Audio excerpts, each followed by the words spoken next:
Assalamualaikum dan salam sejahtera. Jadi hari ini kita akan belajar mengenai bab 1 pengukuran iaitu subtopik 1.1 kuantiti fizik.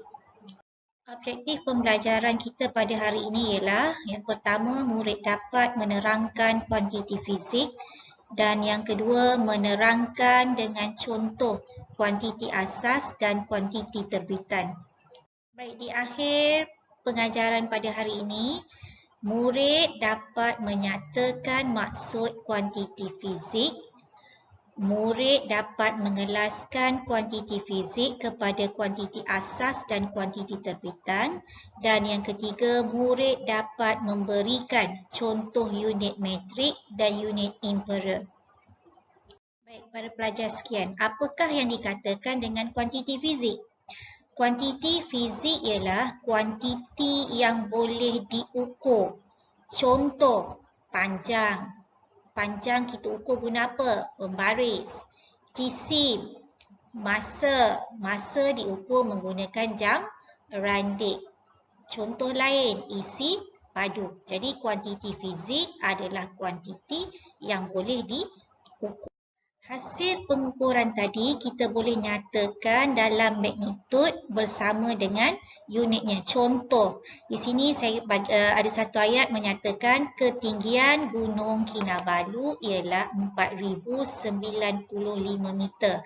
Maka bila kita tulis ketinggian itu merujuk kepada kuantiti fizik 4095 itu adalah magnitud ataupun nilai. M meter itu adalah unit. Unit pula boleh dibahagi kepada dua, iaitu unit metrik dan unit imperial. Unit metrik mewakili satu unit tunggal yang digunakan oleh semua negara. Contoh, meter, kilometer, kilogram, saat. Saya bagi contoh, kalau kita nak pergi beli kain di kedai, kita akan kata kita nak kain lebih kurang 4 meter. Kalau awak pergi Bangladesh ke, Korea ke, kita masih lagi menggunakan unit yang sama. Jadi itu adalah unit metrik. Kalau unit imperial pula, contoh inci, kaki, batu, ela, gelin. Boleh tak kita tukar unit imperial ni kepada unit metrik? Boleh, ya. Baik, saya bagi satu contoh yang biasa kita gunakan, pembaris. So, kalau awak perhatikan pembaris, dalam pembaris awak tu ada dua unit, sentimeter dan juga inci. So, unit sentimeter adalah unit metrik. Manakala inci bersebelahan dengan sentimeter ini adalah unit imperial. Tadi kita dah belajar mengenai kuantiti fizik. Kuantiti fizik, kuantiti yang boleh diukur. Baik, kuantiti fizik ni pula boleh dibahagi kepada dua, iaitu kuantiti asas dengan kuantiti terbitan. Apakah dia kuantiti asas? Kuantiti fizik yang tidak boleh diterbitkan daripada kuantiti fizik yang lain.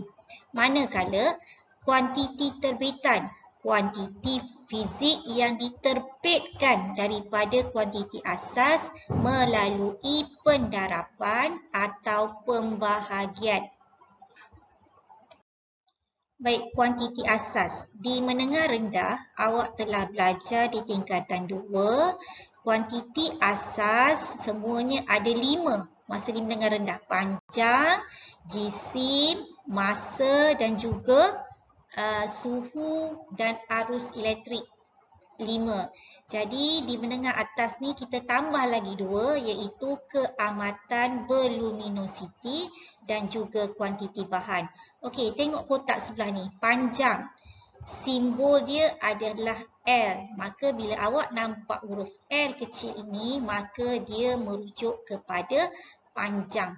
Kalau M huruf kecil, dia merujuk kepada jisim. Masa kita simbolkan dia dengan huruf T kecil, suhu termodinamik dengan huruf T besar, arus elektrik dengan huruf I berhuruf besar, keamatan berluminositi I huruf besar, kat bawah tu ada V kecil.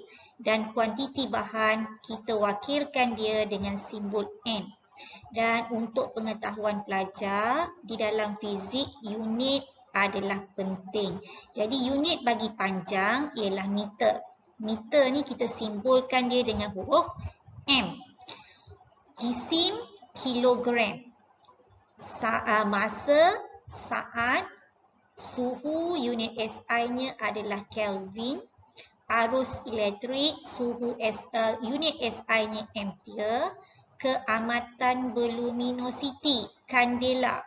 Dan simbol dia adalah CD. Dua-duanya huruf kecil. Dan kuantiti bahan, unit SI-nya adalah mol.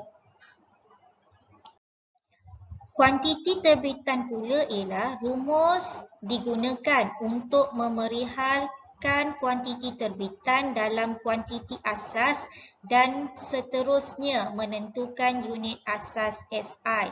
SI ini adalah sistem unit antarabangsa. Jadi contoh kuantiti terbitan ialah isi padu. Kenapa kita kata isi padu ialah kuantiti terbitan? Kerana isi padu kita terbitkan dia daripada kuantiti asas iaitu panjang. Okey, contoh lain ketumpatan, hal laju dan juga charge. Baik, saya bagi contoh satu tadi, isi padu. Isi padu adalah kuantiti terbitan. Kenapa dia kuantiti terbitan? Okey, tengok sini. Kuantiti terbitan adalah kuantiti yang diterbitkan daripada kuantiti asas yang lain melalui proses pendarapan ataupun pembahagian. Okey, isi padu. Isi padu kita dah belajar. Isi padu, macam mana nak cari isi padu? Panjang, darab lebar, darab tinggi.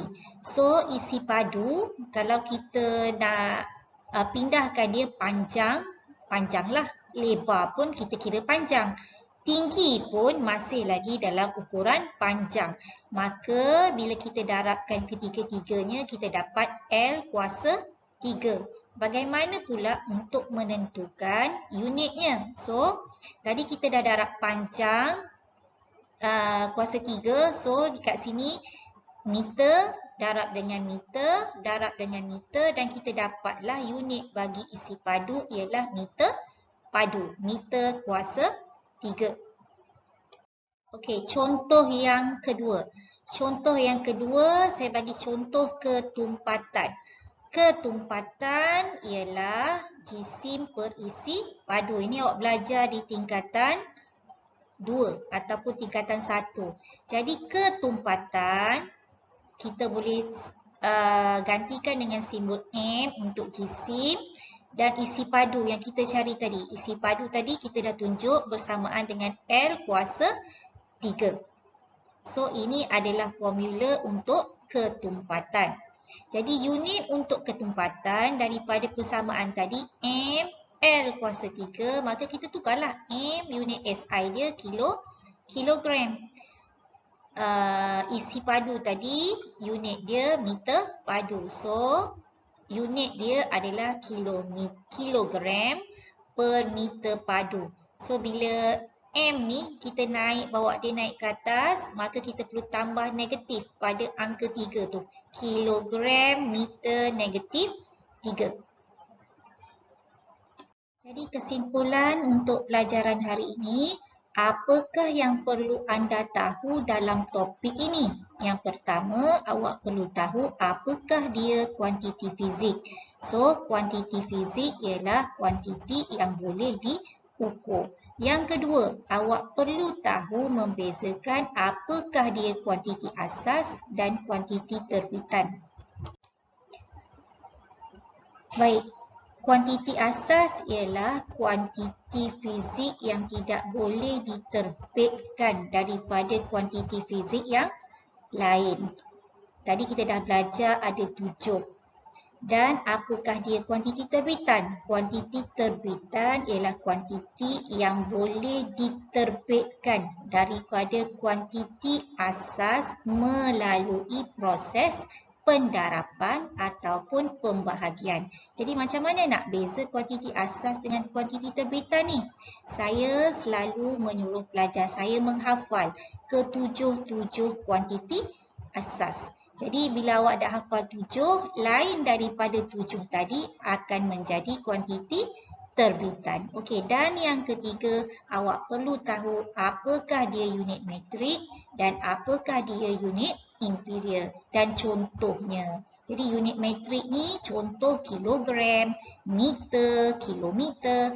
Kalau unit imperial ni contoh inci, ela, kaki, gallon dan sebagainya. Jadi saya rasa itu sahaja untuk tajuk kita hari ini. Jadi kita akan berjumpa lagi dalam kelas yang lain. Sekian, terima kasih.